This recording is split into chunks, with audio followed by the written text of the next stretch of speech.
लग्न ठरलं? Thanks to Marathi matrimony. लग्न म्हणजे मराठी मॅट्रिमनी. विश्वासाची 26 वर्ष. लाखो सुखी दाम्पत्य. डाउनलोड करा मराठी मॅट्रिमनी. छत्रपती संभाजीनगरच्या लासूर स्टेशनमधील कांदा मार्केट बंद, तर कांद्याला भाव मिळत नसल्यामुळे मार्केट बंद ठेवण्याचा निर्णय. सोलापूर करमाळ्यामध्ये 73 पोते कांदा विकून केवळ 400 रुपये शेतकऱ्याला मिळाल्याचा प्रकार. कांद्याला अवघा 50 पैसे प्रति किलोचा भाव, त्यामुळे शेतकरी हवालदिल. शेतकऱ्यांकडून हमी भावाची मागणी. पैठणमधील शेतकरी प्रकाश गलधर यांनी 1260 किलो कांदा विकल्यानंतर खर्च वजा जाता एकही रुपया मिळाला नाही. उलट हमाली आणि तोलाईचे पैसे भरण्यासाठी त्यांना खिशातनं 1 रुपया द्यावा लागला. त्यामुळे शेतकऱ्यांच्या हवालदिल स्थितीचं हे दाहक वास्तव समोर. नाशिकच्या नगरसूल गटातील शेतकऱ्यांचा पीक विम्यासाठी तहसील कार्यालयामध्ये संताप. कृषी अधिकारी आणि विमा कंपनीकडून टाळाटाळ. शेतकऱ्यांनी बैठकीमध्ये जाब विचारत तातडीनं मोबदल्याची केली मागणी. नाशिकच्या येवल्यामधील नांदूरच्या शेतकऱ्यांनी केळी लागवडीतनं यश मिळवलं. दरम्यान शेतकऱ्यांनी केळीच्या बागेतनं लाखो रुपयांची कमाई केली. गुजरात आणि राजस्थानच्या व्यापाऱ्यांकडून थेट बांधावर जाऊन केळी खरेदी. बोदवडच्या डम्पिंग ग्राउंडला लागलेल्या आगीमध्ये 35 क्विंटल मका आणि 40 क्विंटल ज्वारी जळाल्याचा हा शेतकऱ्यांचा आरोप. तर तातडीनं पंचनामे करून मदत देण्याची शेतकऱ्यांची मागणी. अन्यथा पोलिसात तक्रार देणार असल्याचा शेतकऱ्यांचा इशारा. गोंदियामध्ये धानाचे विक्रमी उत्पादन अपेक्षित असताना धान खरेदी उद्दिष्ट अपुरं पडण्याची शक्यता. 9,17,000 क्विंटल धान खरेदीचं लक्ष्य. मर्यादित उद्दिष्टांमुळे शेतकरी हमी भावापासून वंचित राहण्याची ही चिन्ह. रत्नागिरीमध्ये खरीप हंगामाची जय्यत तयारी. खरीप हंगामासाठी कृषी विभागाकडनं 55,000 हेक्टरचं उद्दिष्ट निश्चित. तर गेल्या वर्षीच्या तुलनेमध्ये यात 200 हेक्टरची वाढ. खतं आणि बियाण्यांचा पुरेसा साठा उपलब्ध करण्यावर कृषी विभागाचा भर. हिंगोलीमधील पांदण रस्त्यासाठी शेतकऱ्यांचा एल्गार. तर आम्हाला काहीही नकोय, फक्त आमचा पांदण रस्ता खुला करून द्या. शेतकऱ्यांची प्रशासनाकडे मागणी. प्रशासनाचे आदेश असून सुद्धा रस्ता मोकळा होत नसल्याचा शेतकऱ्यांचा आरोप. विदर्भात पुढील 2 दिवस अवकाळी पावसाचा इशारा. नागपूरसह विदर्भातील काही जिल्ह्यांमध्ये 2 दिवसांचा ऑरेंज अलर्ट. हलका ते मध्यम स्वरूपाचा पाऊस पडण्याचा हवामान खात्याचा अंदाज. बुलढाणा जिल्ह्यामध्ये मे महिन्याच्या सुरुवातीलाच पाणी टंचाईच्या झळा. टँकर आणि अधिग्रहित विहिरींवर ग्रामस्थांचा या ठिकाणी त्यांची तहान भागवण्याची वेळ. जलजीवन मिशनच्या योजना निधी अभावी रखडल्यामुळे पाणी प्रश्न गंभीर. जळगावच्या चाळीसगावमधील डोंगरी तितूर या नदीमध्ये जलपर्णीचं साम्राज्य. वारंवार तक्रारीनंतर सुद्धा जलपर्णी हटवण्याकडे प्रशासनाचं दुर्लक्ष. पावसाळ्यापूर्वी नदी स्वच्छ करण्याची पर्यावरण प्रेमींची मागणी. जळगाव शहरामध्ये पाणी टंचाईसोबतच दूषित पाणी पुरवठ्याचा प्रश्न गंभीर. तर सुप्रीम कॉलनी परिसरामध्ये दुर्गंधीयुक्त पिवळसर. तर बालाजी पेठेत जंतुयुक्त पाण्याचा पुरवठा. दूषित पाण्यामुळे आरोग्याचा प्रश्न निर्माण. जळगावच्या फैजपूरमध्ये पाण्याची भीषण टंचाई. तर 5 दिवसाआड पाणी पुरवठा होत असल्यानं महिला आणि नागरिकांचा पालिकेवर हंडा मोर्चा. प्रशासनानं तातडीनं कायमस्वरूपी उपाययोजना करण्याची ही मागणी. चाळीसगावमधील चांभर्डी एकलहरी या परिसरातील बंधारे कोरडे पडल्यामुळे शेतीचा प्रश्न बिकट. विहिरींची पातळी खालावल्यामुळे पिकं धोक्यात आली असून बंधाऱ्यांची उंची वाढवण्याची ही शेतकऱ्यांची मागणी. धाराशिवमध्ये 7 प्रकल्पांमधील पाणी पिण्यासाठी राखीव ठेवण्याचे आदेश. संभाव्य पाणी टंचाईच्या पार्श्वभूमीवर जिल्हाधिकाऱ्यांचे हे आदेश. अनधिकृत पाणी उपसा रोखण्यासाठी महसूल आणि पाटबंधारे विभाग देखरेख ठेवणार. वाढत्या उन्हामुळे जळगावातील गिरणा धरणातील पाण्याचं वेगानं बाष्पीभवन. गिरणा धरणामध्ये 32% पाणीसाठा शिल्लक. मे अखेरीस पाणी टंचाईचं संकट गडद होण्याचीही शक्यता. तर पाणी जपून वापरण्याचं प्रशासनाचं आवाहन.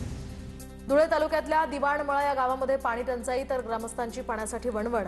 अर्धा ते 1 किलोमीटर पायपीट करून शेतातील विहिरीतनं पाणी भरण्याची वेळ. पाण्याची समस्या कायमस्वरूपी निकाली काढण्याची ग्रामस्थांची मागणी. रत्नागिरीमध्ये पाणीसाठा हा 43%. तर मे महिन्यामध्ये पाणी टंचाईचं संकट गडद. तीव्र उन्हामुळे धरणातील पाणीसाठा 43 वर. तर गेल्या वर्षीच्या तुलनेमध्ये यंदा धरणातील पाणीसाठा 8% कमी. नंदुरबार जिल्ह्यामध्ये उन्हाचा तडाखा वाढला. तापमानाचा पारा 42 अंशांवर पोहोचला. कडक उन्हामुळे गुजरातला जोडणाऱ्या महामार्गावर शुकशुकाट. तर महावितरण विभागाच्या भोंगळ कारभारामुळे वारंवार विद्युत पुरवठा खंडित. नागरिकांकडून सुद्धा संताप व्यक्त.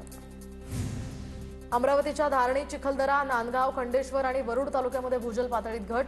भूजल सर्वेक्षण आणि विकास यंत्रणेनं केलेल्या सर्वेक्षणामध्ये घट झाल्याचं समोर. तर 10 तालुक्यांमध्ये भूजल स्तर हा दिलासादायक. अमरावतीची तहान भागवणारी मुख्य जलवाहिनी फुटली. मात्र कंत्राटदार थकीत बिलांसाठी संपावर असल्यामुळे दुरुस्तीचं काम रखडलं. शहराचा पाणीपुरवठा 2 दिवस बंद राहणार. गोंदिया जिल्ह्यातील शिरपूर धरणामध्ये अवघा 7% जलसाठा शिल्लक. पाणीसाठा शिल्लक नसल्यामुळे या भागामध्ये पाणी टंचाईची समस्या गंभीर होऊ शकते. अमरावती आणि बडनेरा शहराला पाणीपुरवठा करणारी पाईपलाईन या ठिकाणी जोडण्याचं काम सुरू आहे। शहराचा पाणी पुरवठा बंद होऊ नये यासाठी काम बंद आंदोलनातील कंत्राटदार कामावर परतले। उद्या संध्याकाळपर्यंत पाणी पुरवठा सुरळीत होण्याची सुद्धा शक्यता। ठाण्यामध्ये नाल्यात उतरून ठाकरेंच्या शिवसेनेच्या पदाधिकाऱ्यांचं आंदोलन। दरम्यान ठाण्यामध्ये दरवर्षी नालेसफाईच्या नावानं हातसफाई होते असा महेश कदमांचा आरोप। जळगावच्या भडगावात पाणी पुरवठा योजनेची केबलची चोरी, तर या चोरीमुळे परिसरातील पाणी पुरवठा विस्कळीत झालाय। शेतीसह दैनंदिन पाणी पुरवठ्यावरही परिणाम। चोरट्यांवर कारवाई करण्याची नागरिकांची मागणी। वाशिमच्या मंगरुळपीर या तालुक्यातल्या तरहाळा इथलं नवीन वीज उपकेंद्र खांबांच्या अडचणींमुळे रखडलंय। यामुळे शेतकऱ्यांना सिंचनासाठी अनियमित आणि कमी दाबाचा वीज पुरवठा होतोय। जळगावच्या मुक्ताईनगरमध्ये उष्णतेचा पारा वाढला। उष्णतेचा पारा 45 अंश सेल्सिअसवर पोहोचला। उकाड्यामुळे नागरिकांचे हाल, तर काही भागात पाणी टंचाईची शक्यता। सोलापूरमधील नागरिक जलतरण तलावांकडे वळले। महापालिकेच्या स्विमिंग पूलवर लहान मुलांची मोठी गर्दी होते। लहान मुलांची प्रशिक्षणासाठी गर्दी, तर प्रशिक्षणाद्वारे मुलांचं स्वसंरक्षणाचेही त्यांचे धडे। वाढत्या उन्हाच्या पार्श्वभूमीवर अमरावती विद्यापीठाकडून 5ही जिल्ह्यांमध्ये उष्माघात मदत कक्ष सुरू। परीक्षेदरम्यान उष्माघातापासून वाचण्यासाठी विद्यार्थ्यांना ORS, ग्लुकोज आणि प्रथमोपचार साहित्यांचंही वाटप। जालन्याच्या वालसावंगीमध्ये धर्मांतर प्रकरणाच्या निषेधार्थ मोर्चा। वालसावंगीमध्ये हिंदू संघटनांचा घटनेच्या निषेधार्थ मोर्चा। गावामध्ये राज्य राखीव पोलीस दलासह दंगा नियंत्रण पथक सुद्धा तैनात। गोंदियाच्या आमगाव तालुक्यामध्ये जनगणनेवर बहिष्काराचे बॅनर झळकले। जनगणनेमध्ये ओबीसींचा कॉलम नसल्यामुळे ओबीसी संघटना आक्रमक।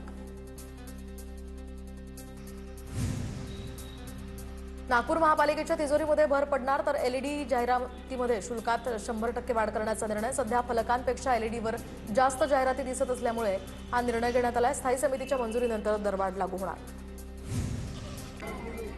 पंढरपुरातील दर्शन मंडप आता इतिहास जमा होणार। विठ्ठल रुक्मिणी मंदिर कॉरिडॉर अंतर्गत हा मंडप पाडण्याचा प्रस्ताव शासनानं तयार केलाय।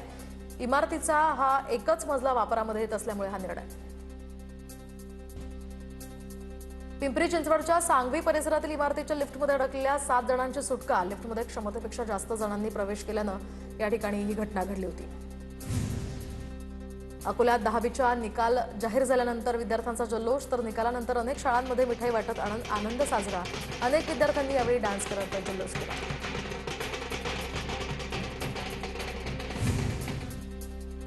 10वीचा निकाल जाहीर। 10वीच्या परीक्षेमध्ये 92.9% विद्यार्थी उत्तीर्ण। कोकण विभागाचा निकाल सर्वाधिक 97.62%। छत्रपती संभाजीनगरचा 88.41% निकाल, तर नेहमीप्रमाणे यंदाही 10वीच्या परीक्षेत मुलींचीच बाजी। नागपुरात पूर्ण श्रवणशक्ती गमावलेल्या शांभवी पंचबुद्धेचं SSC परीक्षेत घवघवीत यश, तर सामान्य विद्यार्थ्यांसोबत शिक्षण घेत 94% मिळवले। धाराशिव जिल्ह्यामध्ये जलतारा अभियानाअंतर्गत 1 लाखांपेक्षा जास्त खड्डे निर्मितीचं लक्ष्य। पाडोळी, मेंढा, कोंड या गावांमध्ये जलतारा अभियानाला सुरुवात।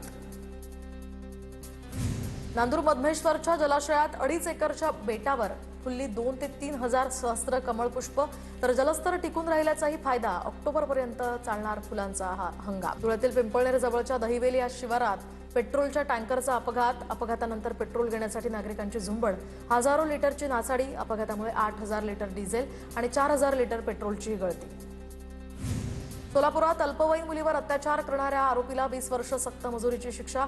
कुर्डुवाडी पोलिसांच्या तपासानंतर बार्शी सत्र न्यायालयाचा हा निकाल। अमरावतीच्या भातुकली पंचायत समितीमध्ये एसीबीची कारवाई, तर आरटी प्रवेशासाठी 50,000ची लाच मागणाऱ्या 2 कर्मचाऱ्यांना रंगेहात अटक। आरटी अंतर्गत शाळेतील प्रवेशानंतर पत्ता पडताळणीसाठी 50,000ची लाच मागितल्याचाही आरोप।